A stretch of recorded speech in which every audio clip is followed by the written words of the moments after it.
Hi guys, and welcome back to my channel. My name is Riba. I hope you guys are good. What's good in the hood? Are you guys all right? So this week we are in something very luxurious. We are in the Benz C220d AMG line. Okay, so earlier this year on test, I think last month around July or so, I had the same engine but the avant-garde spec, which is just the trim below this. So I did a written review, which I'll link it below. But yeah, let's chat about the AMG line. You guys know the drill: outside, inside, full verdict, and then we call it a day.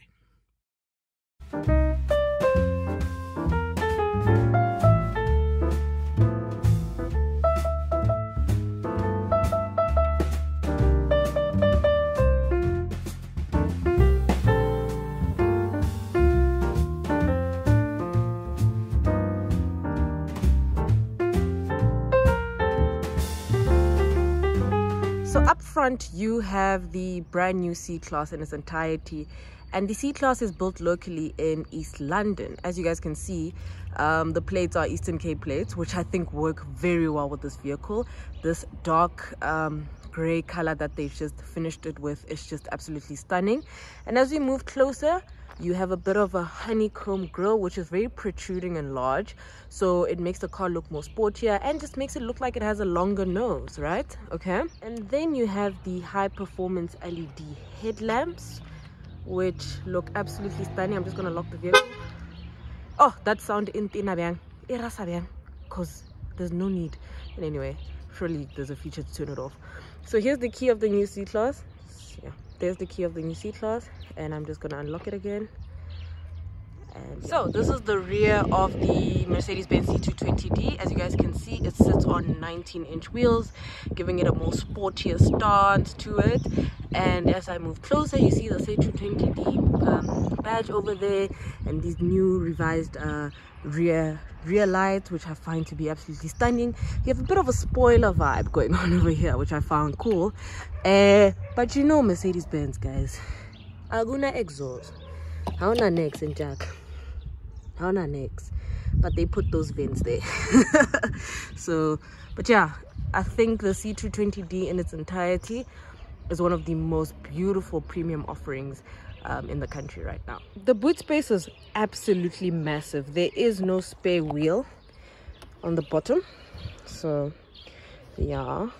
And you have hooks, you know, you have utility hooks over there. Also on the side here you have an extra storage space net, and you also have that little hook for shopping bags if you want to use that, so to make sure that your groceries don't run around. So I played around with this. It actually folds the seat down, so I folded one seat and the seats fold down, so at least you can fit some very heavy artillery if you need to. But yeah, there's the boot space.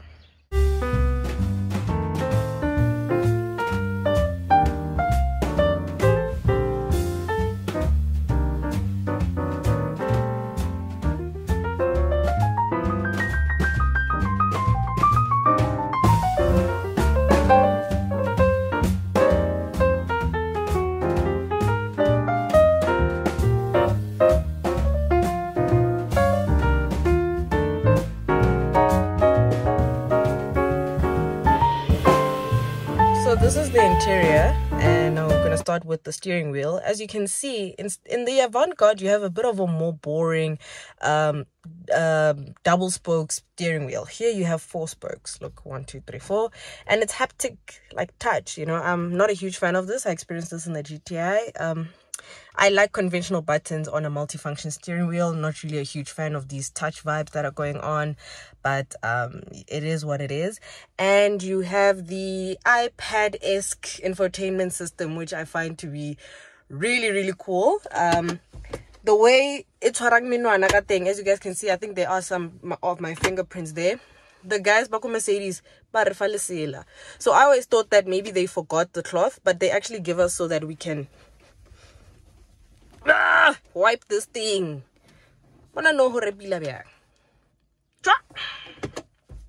Yeah, but anyway, yeah, so this is the interior of the vehicle. Let me just turn on the car and run you through. So as you guys can see with the interior, for me to operate the instrument cluster here, I use this part of the steering wheel, so I can move to a sports display, and it also changes here. Look, it goes a bit red.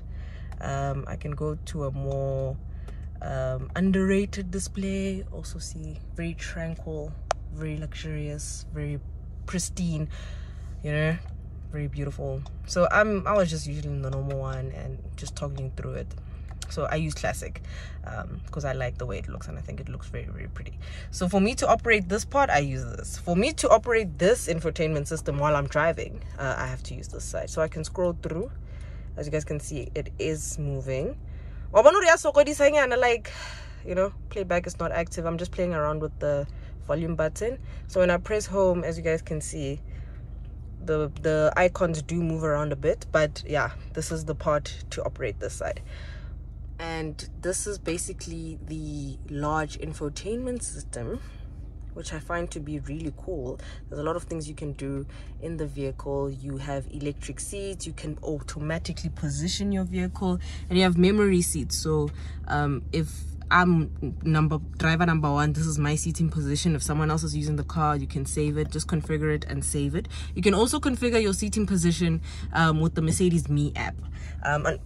Unfortunately, I didn't download it, but you can play around with the features that it has. You know, you have ambient lighting, you can toggle through. Unfortunately, the sun is still out, so you guys won't see if there's any much changes, but in the evenings, the ambient lighting is absolutely amazing. So yeah, let's do the full verdict. So underneath the hood is a 2-liter turbo diesel engine that produces 147 kilowatts to 440 newton meters of torque. The drive of the C220d is quite firm. It doesn't smoothen out bumps the way I would have wanted it to. It's a bit of a firm suspension, but surprisingly enough, the car is quite comfortable. But it rattles a bit on roads. Like, it's not smoothing out bumps the way I would love it to.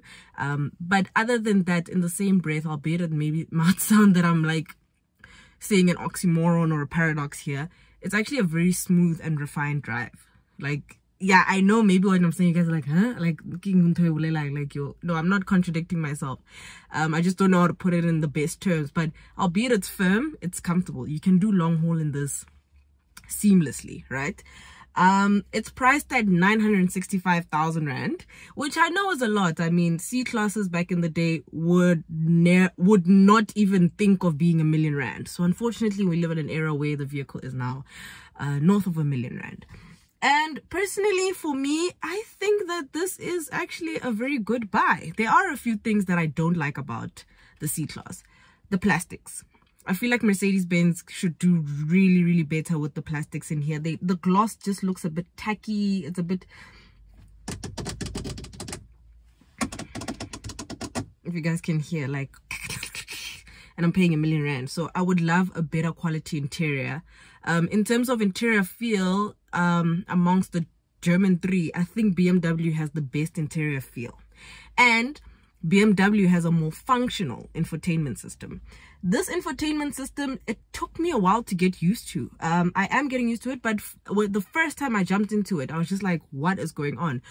So it's not as intuitive, but once you get the hang of it, it's fine. So I think that's where BMW excels, because a lot of people say that BMW interiors are boring, but they're functional and much easier to use. But this is not a bad car at all. So ultimately, albeit there's a bit of a firm ride, a bit of an issue with the plastics, I think this is a beautifully crafted vehicle.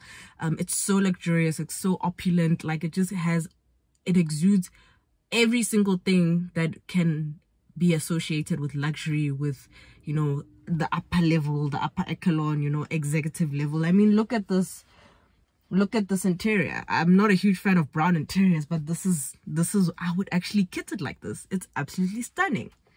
So yeah, in terms of fuel economy, I actually need to check my fuel economy and see how I've been doing. Gonna play around. Okay, so with the 2-liter turbo diesel, you have a mild hybrid, a 48V mild hybrid. It's called an EQ inside the engine. So as you accelerate, it uses power. When you brake and slow down, it charges the motor. So, you know, it's a mild hybrid vehicle, which is actually helping with the fuel economy, because in one tank, if you drive economically and you drive properly, you could max up to 1,000 kilometers. I think I did about 1,000 kilometers in here, and in the Avant-Garde I went up to 1,136 kilometers, and I drove around. I've left the province, and I still returned it without even pouring a cent of fuel. So in terms of fuel economy, in terms of it being a premium vehicle, this is where the money resides. I've done over 709 kilometers during my test period with it, and I've been averaging 6.2 liters per 100 k's. That's amazing. That is amazing fuel economy. So in terms of that, and with these ever increasing petrol prices, if you really want something that will stretch you, this is the guy. So yeah, I think the C-Class is a very beautiful vehicle. Compared to the 3 Series, this is a more luxurious, a more pristine, a more executive kind of vibe. I always see the 3 Series as a more sportier alternative, and this 3 Series is beautiful. But for me personally, if I'm looking at 3 Series, I'd kind of switch up the engine and go for 330i or 330d, because that's where the sweet spot is for me. When it comes to C-Class, I haven't driven the C200, unfortunately. But with my experiences with the C220d, I think this is where the money resides. The C220d engine is a peach. It's beautiful. I just wish it was a bit softer on bumps. So, yeah. For R1 million, would I buy it? I'm not too sure. I think I'd run to the G-Class vibes and go buy a GLB. I know a lot of people say, no, the GLB isn't pretty. Guys, I like cars that are different, okay?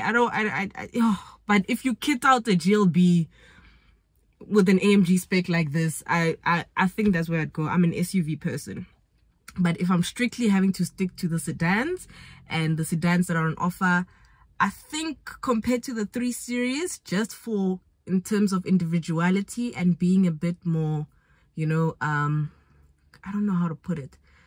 Not to say not to be sporty, but kind of just to be a bit different, a bit auxiliary to what most people would buy. This is where it is. The Avant-Garde trim is the one below. So it had a white roof lining, and it wasn't as nice as this one. So that spec is very good for the older generations, like our parents and stuff like that, because they are not really spec crazy. At my age, and I had R1 million for a C-Class, this exactly how this car is, guys. Exactly how it is. JYT Bangmang Eastern Cape. Kere mo coiling Joe if I let so. Get us Spegas Wanasi. Spegas is the one, guys. This sunroof. I could say be. I lost the phone, Joe. Hey guys. Look, yeah. So if I had to buy a C-Class, I'd buy this exact vehicle. This one that I've driven. I'd be like, Mercedes-Benz, let's strike a deal. So this is the spec I would get. So if you want something more individualistic, a bit more premium, a bit more nicer to look at and a bit sexier, get the AMG line. But you can get away with Avant-Garde if you're not someone who's interested in all the black roof linings and these lights and these steerings and stuff like that. But like I said, the engine, buy the C220d. I know it's R1 million, but I think I see why people buy this car. There is some sort of potential for it. So yeah, thank you guys so much for watching. I hope I helped you a bit with the C-Class. I did write a review, so if you want a quick read, it's on the Avant-Garde though. So this one is just AMG line, just a different kit. So yeah, I think my range is still good because the car leaves soon. I have 300 kilometers of range. Yeah, so the tank gave me 1,000 kilometers. Okay, hi guys, I'll see you in the next one. Thank you so much for watching. Thank you for the love and the support. Don't forget to tell a friend, to tell a friend, to tell a friend, and I will see you in the next one.